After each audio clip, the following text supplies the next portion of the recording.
Bow! What's up, everybody? Once again, it's Brandman Sean, and today I want to talk about one big reason that a lot of these rappers out here, could be you, will fail. And first, I want to say this video is kind of a continuation of a video I did a good minute ago called "This Kills Music Careers." So check that out if you haven't seen it, because I'm not going to touch on a lot of points that I feel like I touched on in that video. I just want to talk about one thing: industry plants. And there's been a whole lot of conversation out here about industry plants. I see artists talk about it all the time, and they use it to discredit other artists' success. If you don't know what an industry plant is, look it up, you'll find it somewhere else. But why do industry plants kill other artists' career?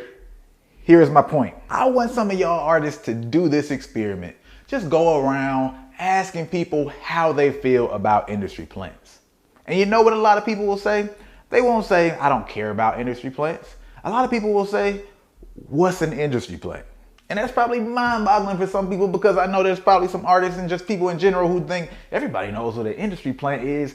But that's the problem. Not just industry plants itself, because that's just one thing that a lot of people waste their time thinking about, particularly as an artist when it comes to their rise. It's actually a signifier of where you're spending your time. And a lot of artists are worried about these things, these industry plants, and a lot of these conversations going on in forums and places that actually have nothing to do with the demographic that listens to their music. Think of somebody like Bryson Tiller. His brand has nothing to do with the type of authenticity and all this underground stuff that a lot of these people talk in their forums, but he was somewhat questionable to some people. But do you think the girls, the women that really rock with his music, the core of his fan base, cares any about that conversation? Not only do they not care, most of them will not know. And even somebody like Russ that kind of has that crossover, if you look at who he caters to, women in a lot of his music, and even just the other people who like him on a higher scale, now that he's kind of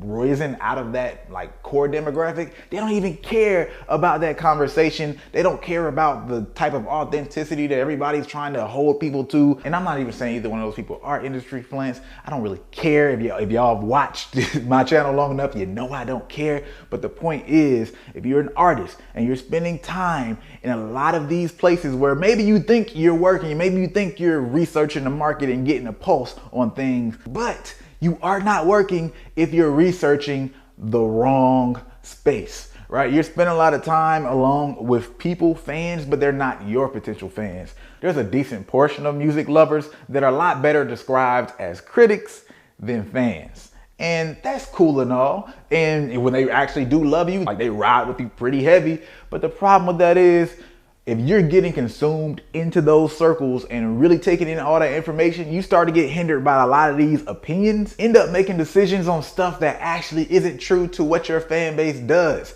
We think about shows like Everyday Struggle, or just people who follow DJ Academics, right? Because he's a big part of Everyday Struggle. His fan base is a pretty specific fan base, and it's pretty damn big. But believe it or not, there's people who do not know who DJ Academics is. My sister has never heard of Everyday Struggle. There's a lot of other demographics out there who are kind of blind to the things that are in your bubble. So not understanding what bubble you're moving in versus the bubble that your music will actually thrive in can be a huge detriment to any of the artists out there. And I'm not saying don't watch those shows. I watched countless hours of Everyday Struggle last year. But I'm saying know the difference of when you're just being a fan at the moment for the most part, versus actually researching and getting an idea of the mentality of the demographic that could be your fan base. I don't want to go too much deeper in this video because I wanted to keep it focused on that one point.